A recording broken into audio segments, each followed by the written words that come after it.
Here is wisdom. Let him that hath understanding count the number of the beast, for it is the number of a man, and his number is 666. A few people have brought to the attention of, even at the doors, of the swift movement individual states are pushing for a cashless society, where eventually everywhere on the planet will no longer need cash. The first country that is pushing for a cashless state is Denmark, with its Scandinavian neighbors Norway and Sweden is leading the global trend towards electronic money. South Korea is moving towards a cashless society, and Australia is also pushing for a cashless society, and the UK is pushing for a cashless society where people are already using contactless payments. But many are concerned that it's going to greatly jeopardize the poor. The London Guardian said that we should fear a cashless society, for as we already live in a world that is, as far as the distribution of wealth is concerned, about as unequal as it gets. It may even be as unequal as it's ever been. My worry is, the journalist said, if that a cash society may exacerbate inequality even further, well, that's the aim. For the economic instability of the world is marginalizing groups in many Western societies, where the poor are being greatly affected by the financial oligarchs, and the next generation of young people, the millennials, are paralyzed by the global economic crisis. Even those in the media who have a deep knowledge of banking and international finance uses biblical language to describe the road that is leading us to a cashless society. They're taking it even further, where you will need no card now, not even your phone, just your face, and they are pushing for a system to pay just using facial recognition.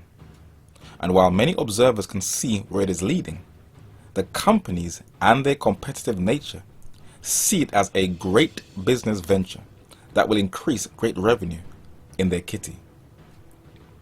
On the surface, there seems to be a very intense tug-of-war between Western intelligence agencies and the tech companies.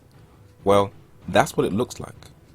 When self-interests clash, it can create a friction and a heated storm. But as both are money-making information-gathering agencies, they both have the same goals. Intelligence agencies who come under the name of SIGINT, that is Signals Intelligence, can easily tap into your phones. According to the German magazine Der Spiegel, for an agency like the NSA, the data storage units are a gold mine, combining in a single device almost all the information that would interest an intelligence agency: social contacts, details about the user's behavior and location, interests through search terms, for example, photos, and sometimes credit card numbers and passwords. Smartphones, in short, are a wonderful technical innovation, but also a terrific opportunity to spy on people, opening doors that even such a powerful organization as the NSA couldn't look behind until now. What is very interesting about that statement is that you have all these Christians teaching that the mark of the beast is a literal, not a spiritual mark, a microchip that can track you, when they are telling us that they are already tracking you through the chips in your phone. Facebook is probably the biggest data gathering agency on earth, and it is probably one of the most effective tools of gathering data. Even at the doors, advise to use it to your advantage, but don't let it use you when you give it too much personal information, which includes your photos. And even if you do not have a smartphone or any social network site or app, they can still monitor you. Google, also an intelligence gathering system, has tapped into the AI, the artificial intelligence side of things, making the future look very dystopian. And Apple has also tapped into that era, secretly buying up different digitech companies to expand its own empire and integrate us all digitally, making us less social beings as God created us to be. But though it seems on one face she is in conflict with the intelligence community, she is the one leading the world into a cashless society. And she does not even hide it. She brags about it and is open that she will lead the world into a cashless society. That doesn't really look like an open warfare against the government, but a collaboration that is designed to eventually suck the whole world in. The tech and intelligence are one and the same. Billionaire Peter Thiel co-founded PayPal and co-founded tech company Palantir, whose clients are the FBI and the CIA. On the official website of the Bilderberg, he is on the steering committee, so he is in with the big boys. And the CIA-funded data mining juggernaut also works with the big banks like Credit Suisse.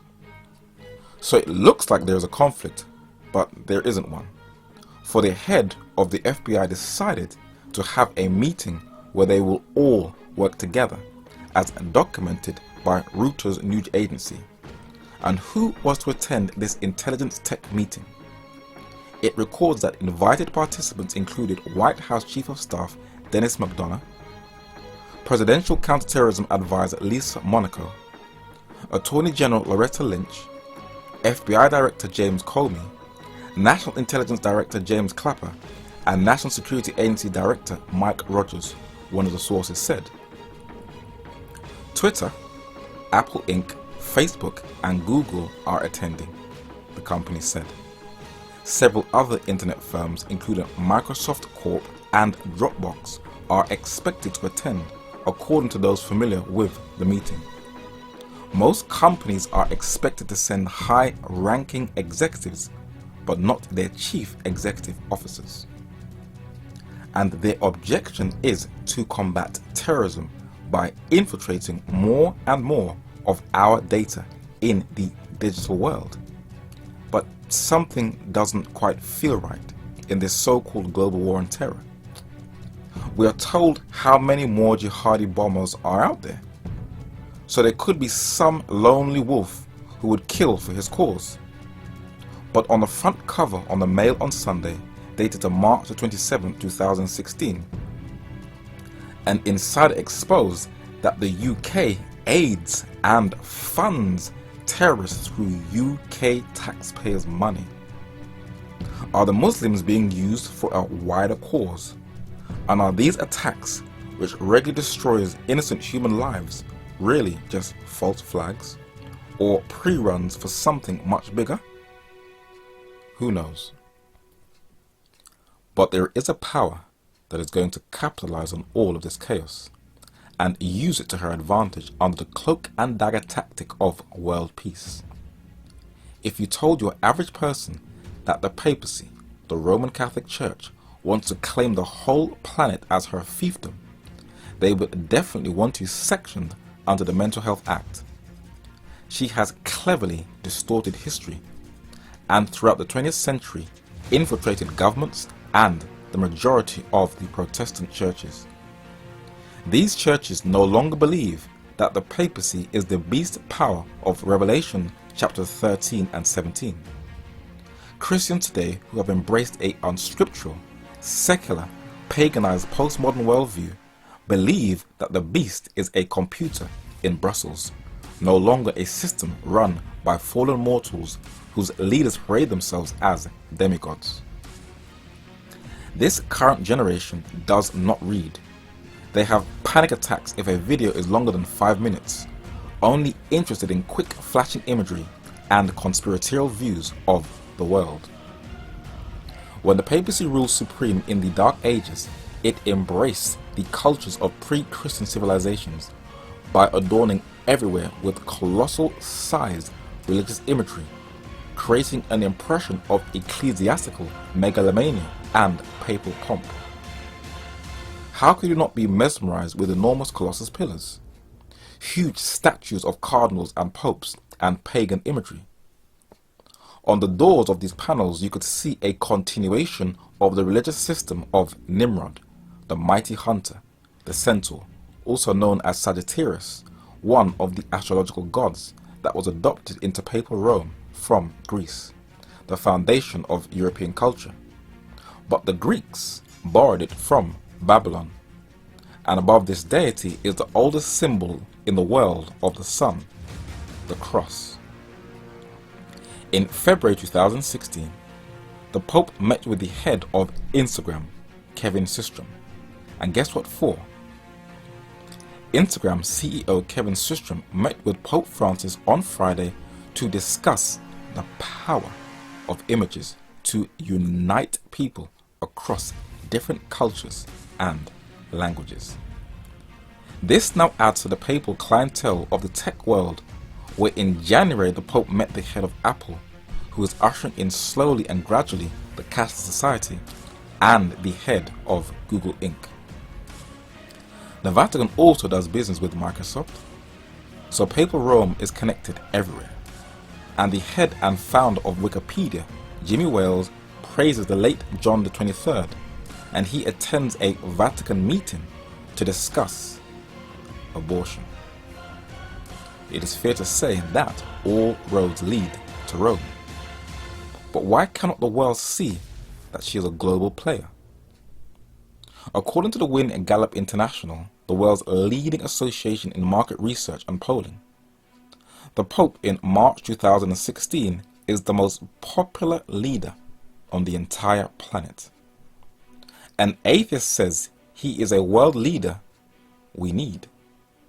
In a PR move, he kisses the feet of Muslim, Hindu, and Christian refugees. When he first came into power, he said that all religions should unite. And religions are pushing for a one world religion where they say that we are all one. While he is pushing for a global government, in an interview with the Asia Times he said, "Don't worry about the rise of China, for there are those who believe he deserves a Nobel Peace Prize, and he is to receive the 2016 Charlemagne Prize for helping to strengthen European unity." But there are always the odd few out there who can read in between the lines of media hype and occasionally will have the platform of a secular journal to tell the truth. A journalist in the New York Post said what you're seeing is a pantomime for a bigger, more sinister plan. He said that the Pope endorsed the Iran deal, the UN's environmental goals, and what amounts to a worldwide open borderless policy on refugees, and offered a very specific view of how to promote development in the third world that's straight out of a left-wing textbook. When a leader speaks in these sorts of bureaucratic specifics, he is descending from the highest heavens into ordinary, even trivial, reality. He's using his authority in the realm of the spiritual to influence the political behavior of others. But what about Islam? How will the papacy keep her in check? If you ever come across this 734-page book published in 1990 titled The Keys of This Blood, pages 284 and 285 outlines her plans for Islam. The late Pope John Paul II kissed the Islamic's holy book, the Quran. It was an ecumenical tactic to lure Islam in. His successor, Pope Benedict XVI, continued Pope John Paul II's mission by strengthening a stronger alliance with the Islamic world. Though ISIS says its number one goal is to conquer Rome, Islamic terrorists said that they will not be targeting Rome. When Pope Francis I visited Ground Zero in New York in September 2015, he was embraced by an imam, strengthening even closer ties to Islam. And that Islamic leader in the Huffington Post said, "Francis' visit," said Imam Said M. Said, "is even more important for Muslims than it is for Catholics. This Pope, the Imam said, is our Pope. The Pope beatified Palestinian nuns. Was it because they were saintly? No. It was a political tactic to win over Palestinian sympathy, which has recognized the Palestinian state, not for their love for Muslims, but to get more of a foothold into a territory they believe is rightly theirs. The papacy has also strengthened stronger ties with Iraq, and she is leaving no stone unturned. But with such global influence, it is very strange that the most respected and skilled mainstream journalists and investigative journalists bypass her and seem to ignore her role in the Mark of the Beast New World Order agenda. Why is that? In the Catholic Herald, the late January 2016 edition, its front cover reads, Iran and the Vatican, a dangerous new alliance. But why is there little media coverage? The journal says that the Holy See and Iran have had diplomatic relations since 1954. Iran has more diplomats accredited to the Holy See than any other nation except the Dominican Republic. The Vatican's relationship with Tehran has been healthy for years, and it's getting steadily warmer. The subject doesn't get much media attention, and even if it did, the information might not be reliable. They are two notoriously opaque centers of power. So who is this 666 system? Well, stay tuned for more studies and you will know exactly who the system is talking about.